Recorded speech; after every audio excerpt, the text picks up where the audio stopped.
Bintang film Yama Carlos mendatangi Mabes Polri untuk menjalani pemeriksaan atas laporannya terhadap pria berseragam yang mencoba mengganggu hidupnya. Yama Carlos mengatakan dirinya melaporkan pria berseragam yang saat ini diminta untuk Arvita Dwi Putri, istrinya sendiri, mengawal sang anak, Marco Armanda Blesio Carlos.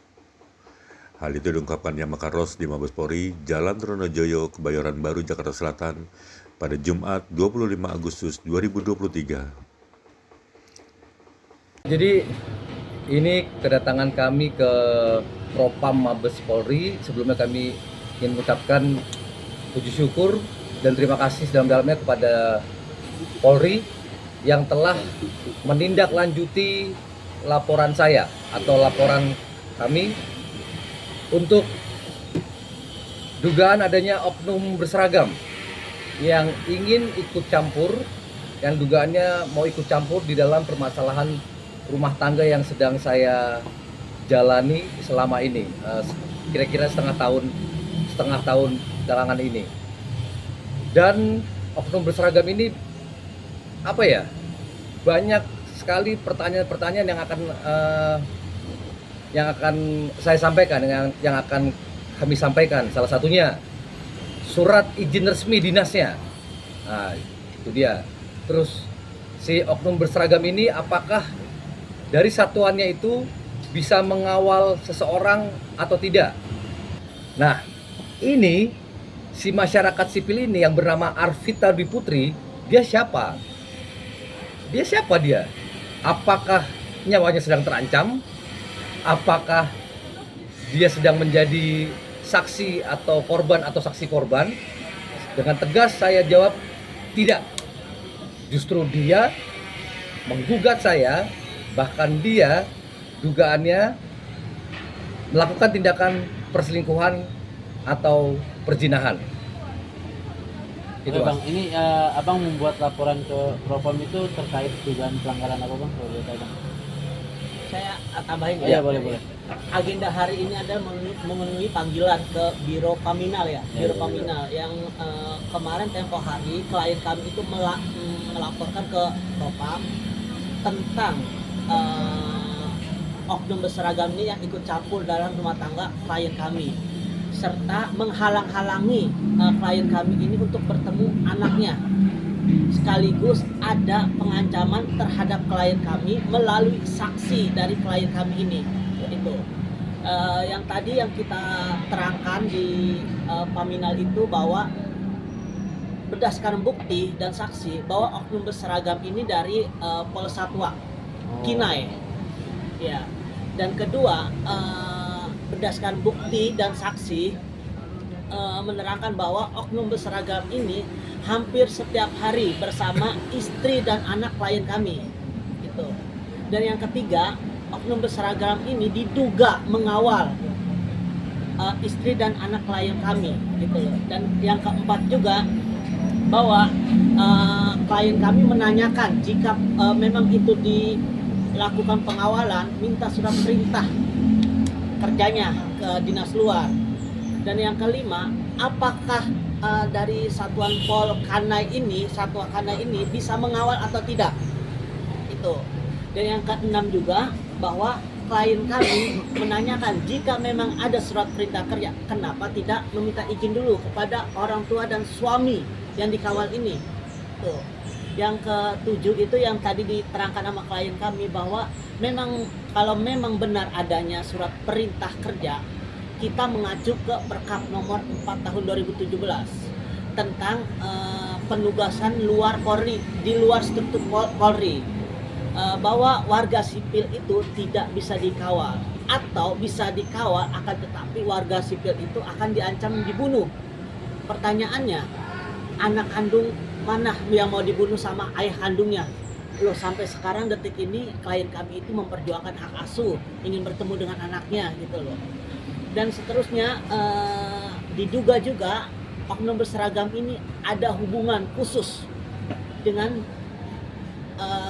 istri dari klien kami ini. Kenapa begitu? Menurut keterangan saksi dan bukti bahwa oknum berseragam ini sering datang malam hari ke tempat istri klien kami ini. Itu. Dan yang terakhir, kita menanyakan bahwa menurut keterangan saksi dari saksi klien kami ini, berdasarkan bukti juga bahwa klien kami ini diancam melalui saksi klien kami yang bilangnya oknum seragam mengatakan gini, bilangin dengan Yama jangan macem-macem sama saya. Dia belum tahu berhadapan dengan siapa. Ya. Oknum berseragam itu bilang begitu ya bang? Ya. Bilang begitu dan menunjukkan senjata api dan senjata tajam ya bang ya. Ya. Pertanyaan saya, apakah itu resmi senjatanya yang dia miliki itu? Nah saya ini. Ya, saya jelaskan dengan bukti dan keterangan saksi pelapor itu ada dugaan seperti ada hubungan khusus.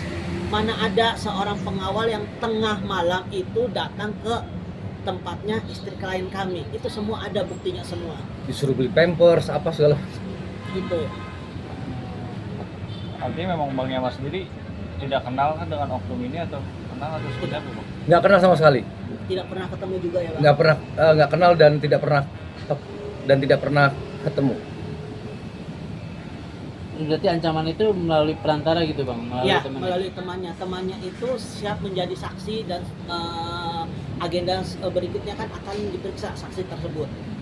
Oh, artinya ini munculnya oknum ini setelah adanya keributan antara Bang Yama dan dengan istri gitu. nah, Dari awal. Jadi setelah kami bongkar ini ternyata adanya dugaan perselingkuhan dan perzinahan yang dilakukan oleh Arvita Dwi Putri dan tandemnya itu, baru tuh semua ikut terbuka bahwa ternyata ada oknum berseragam yang ingin sok-sokan mengawal anak saya. Kalau saya sih fokus di Marco ya. Buat apa sih oknum berseragam itu? Dan buat apa sih Arvita Dwi Putri? Bahkan buat apa sih tandemnya Arvita Dwi Putri menyuruh oknum berseragam ini sok-sok ngawal, sok-sok jagain Marco Carlos anak kandung saya? Tujuannya apa? Tujuannya untuk menghalang-halangi saya, mengintimidasi saya. Jika yang ada di otak mereka ya, jika misalnya di jalan saya ketemu Marco, terus Marco saya bawa. Nah, oknum berseragam ini yang fungsinya untuk nakut-nakutin saya dengan segala dugaan arogannya. Dan dugaannya si oknum berseragam ini selalu membawa senpi dan sajam. Itu kebiasaannya tuh. Dan senpinya ini dia punya jenis senpi yang sebenarnya sudah tidak berlaku lagi. Nah, itu yang sudah tidak berlaku lagi. Artinya senpi itu izinnya sudah tidak ada. Gitu Mas. Bang, tapi sempat kayak berpapasan langsung kah sama oknum ini bang? Atau Belum pernah. Belum pernah sama sekali. Jangankan berpapasan, bertemu juga belum pernah. Tapi saya sudah, waktu awal-awal kasus ini bergulir, saya udah beberapa kali mengucapkan awalnya tuh saya bilang, saya ini kalau saya nggak lupa, saya tahu siapa Anda. Hati nurani saya mengatakan Anda orang baik. Anda tidak tahu apa-apa. Anda hanya mungkin bekerja di bos itu. Jadi saran saya mundur aja, jangan ikut campur. Atau ayo kita bertemu, kita ngobrol. Nah, tapi pihak sana kan si Arvita Dwi Putri ini kan dari awal kan merasa kuat, ya kan? Merasa kuat mungkin karena diiming-imingi perlindungan dari si tandemnya itu si ASP, dan merasa kuat juga mungkin ada si oknum berseragam ini yang jagoan sekali lah tampaknya lah. Ya udah, sampai detik ini pun tidak ada niat baik dari mereka secara gentle untuk mengakui semua perbuatannya. Ya sudah, saya akhirnya bertindak di jalur hukum yang tepat, yang benar. Saya tidak mau menjadi manusia seperti mereka itu, atau khususnya seperti Arvita Dwi Putri yang dugaannya menghalalkan semua cara, bahkan mungkin dugaannya ya hukum mau dia beli itu.